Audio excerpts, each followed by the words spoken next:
Mwenye Zimbabwe ndine nyaya ndiri nayo panapa. Nyaya ndiri kutaura nezvo yepasentinari yakamira yakadai.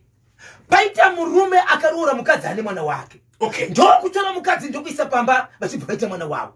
Mwana wandiri kutaura nezvake uyu mwana komana ane makore anokwenda kuita iyo 5 years. Daniel Shiwiri Benefo wakachiwemba communication. Very Benefo. Ndo kugara. Nyaya yavanotaura pamusoro pezviri kuitika.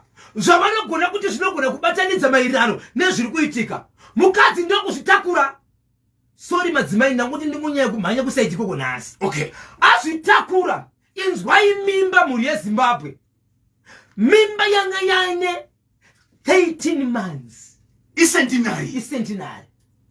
Hey, zvakaitika ndezvokuti izvo mwana anonzi akatumwa nambuya kumashopu kuti odhura unotengera chakati.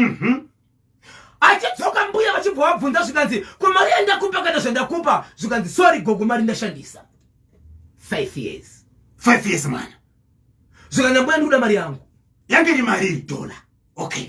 Vati ndikuda mari yangu. Baba na amai vakati tibhadhara mari zvikanzi kwete hamukwanisi kuiwana nokuti ndati ndikuda yangu. Mbuya vanga vachida mari yanga ipiwa musukuru. Yapiwa musukuru. Ikaraswa iya.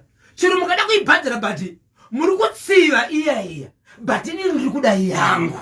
Daniel Rosh. Ko gogo vanga vachida mari yavo seiyo vanga vatuma musukuru kuti vanhu anotenga zvinhu. Haana kunotenga. Akavhashika mari. Okay. So achibvunzwa kuti mari kana kuti zvandakutuma musukuru anoti iyo mari ndashandisa gogo. Gogo vakuda mari yavo vabereki vemwana voti mama chirege tikupei kana kuti iri $2 zvikanzi kwete mari munayo but chiwanziro chidambudziko ndire kuti ndiri kuda yangu iye yandapa musukuru. Vari pamba baba naamai nemwana uyu ndobva mukadzi angoti musoro ati musoro aine pamuviri paipaika ndobva angoti musoro kudaro murume ari kusvika pamba achiti mukadzi akadonha ndokuti musoro murume achisvika achiti kumukadzi wangu adonha achisvika zvakare murume achibva adonha achibva tanga kuti musoro mwana achisvika ipapa ndokubva adonha achibva tanga kuti musoro vanhu vese 3 vachibva varara nguva yana mai ava nepamuviri paya pane mwedzi 13 vachizomuka mai pakurwara kwekwe mimba zvachose hapaisina disappear. Ndiri kukumbira vanhu vari kusentinari ngatifambei tese nokuti pane pandisati ndasvika zvakare pakaunganidza vanhu izvezvi. Mukadzi ndokutirwa ndokuenda kuhospital achisvika kuhospital musi weSunday sarai achibva afa. Muroora. Murume asara ari kumba makumbo akuzvimba achagoni kutaura musoro uri kurwadza ndokubva avigwa nezuro nhasi murume afa.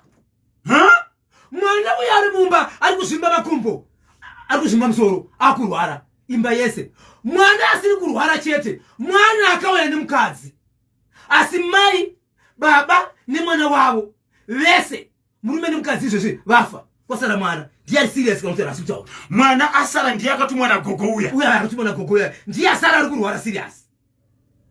Hey, vari parufu kudaro hama dzemukadzi dzasvika ndobva pabatwa demo zvikanzi mai toda kuvatema nanatezvara yakatozovabata parufu achidzoda kuvatema. So pari zvino zvikuti kana pabuda matemo panenge pakuda wemutemo chasakadzwa pari zvino ndechekuti nyaya paendesa kuti isvike kuzvinozvi yasvika papi but izvozvi muri yeZimbabwe akauya achitaura pamusoro pekuti uda kubatsira murume uyu ari kuti varume takanonoka ende abva asiya zvakare asati apedza mashoko wake baba vachibva vafa ende ataura zvakare achitipa mwana uyu zvakaoma tinogona kusada kutungamira but zvakaita sei zvakaoma zviri kuitika kusentinari.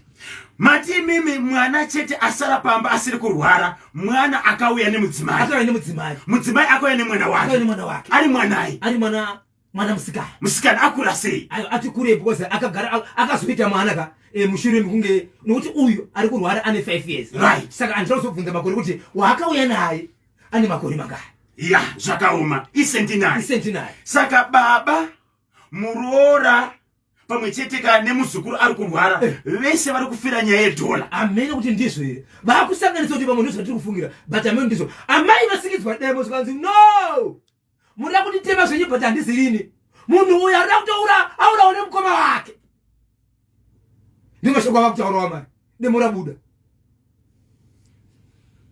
Mukoma upi? Ane mukoma wakewo arikutambudzikawo nezvimwe zvitomunetsa. So mashoko izvi zvipasendinari vanhu vatoripa unyoro huno vanhu vari parufu rwechi2 apo mumba zvakare mune mwana kureva kuti imba yese inogona kuvhara. Nai macentro yapindwa nei Mount Darwin Centenary imacentro kai yapindwa nei. Amai pavakada kusimudzirwa demo isu seNational FM tinoti regai kutonga meka. Pakasimudzirwa demo vakati andisirini mukoma wake. Mukoma ari kutaura mukoma wemurore here kana kuti mukoma wemwana komana. Mwana vari kutaura mwana wavo kuti mwana wangu wafa uyu muri kuti ndini andizirini mukoma wake. 22 minutes past 11 Kanyemba pozhongora chekuSentinari chandibaya panorwadza. Hey, ndinonzi Bright ndiri kunoku kukadoma. Kwamuka seko nasi kukadoma kuri seko kurimuka Cotton Research Institute ndozva kuti wevari munenge makachibata chimuti kuti dzi Centenary gogo awo havasiwo amai vakabereka mukadzi weku Mount Darwin nokuti vese vane butsinye itapo kuvashandi pachingoma famu kusanganisira kavateereri veNational FM Innocent Manyoso Regai Samuel Gwaya Nobet Chabeta Shukmeni Matono Israel Tembo Tinashe Gotora Father Flower Forgive nyama dzao Mai Craig Pachaoma Mainosa Rebecca Fosa Lucky Makanjera pamwecheteka na Mr. Soza pachimanikire ndinonzi Mr. Intelligence Kelvin Joao pachingoma famu kuno kuguruwe. 23 minutes past 11 muri yeZimbabwe nditendereika ndichingamidze Baba Chirita mu studio kubva ku Unilongview Private Limited Unilong for all your mining, industrial and agricultural equipment. Unongobataka Unilongview. Baba Chirinda mangwanani mamukase.